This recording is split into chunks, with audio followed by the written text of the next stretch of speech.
G'day guys. I've been on a mission for the last little while to build my ultimate fly fishing touring vehicle that perfectly suits the kind of travel that I do. Now, it's interesting because this exercise has taken me down a different path in the fit out to a lot of other people who do builds with these vehicles. And if you're interested in fishing and touring at the same time, then maybe some of this might resonate with you as well. I hope you get something out of it. Let's get into it.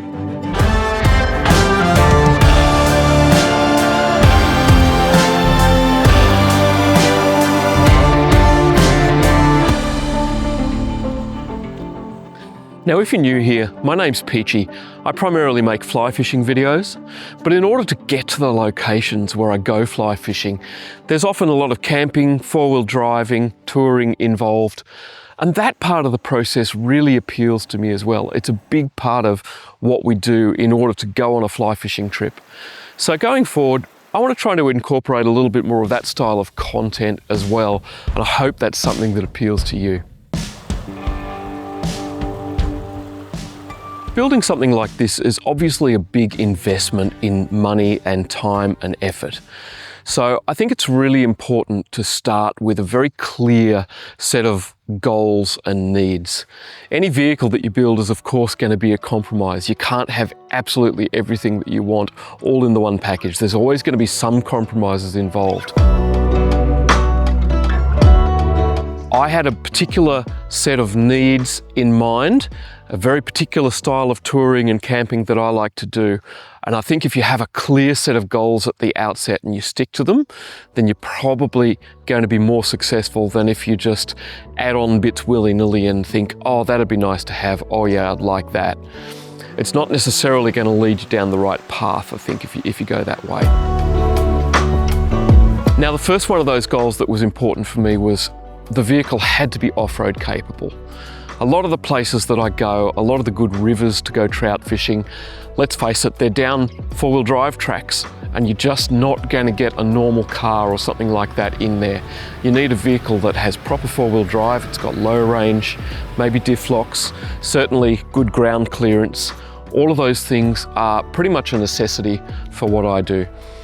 Now, having said that, I'm not an extreme four-wheel driver. I'm not interested in going and taking on hard tracks just for the sake of it and seeing if I can break my car.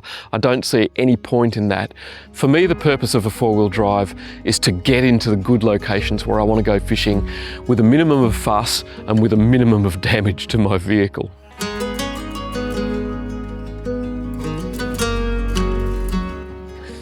The second need that I had was I wanted a car that had zero setup and pack down involved.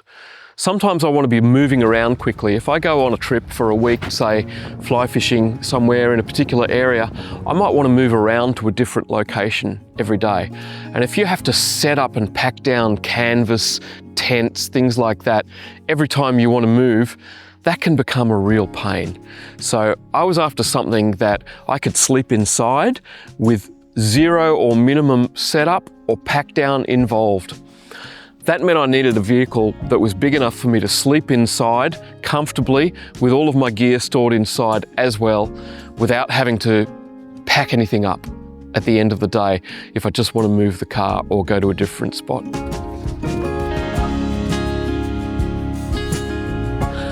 My third requirement was to be completely off-grid capable. So the vehicle had to have everything self-contained in it that I needed in order to be away either overnight or for an extended period of time.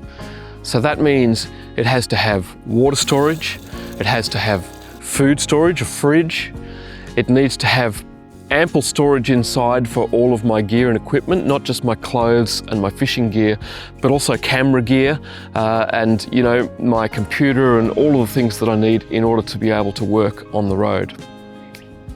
Also, it needed to have a battery system that was capable of running everything that I needed, not only running the fridge, but also recharging cameras, charging my computer, phone, all of that kind of stuff.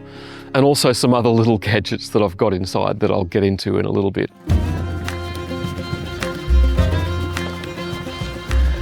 Now, my fourth requirement was to be able to get the gear that I needed to the location that I needed to go. So, for example, I have a boat that sometimes I need to tow, so the vehicle has to be able to tow. Secondly, I have a kayak, a large kayak that I sometimes use in rivers that I needed to be able to transport on the roof of the car.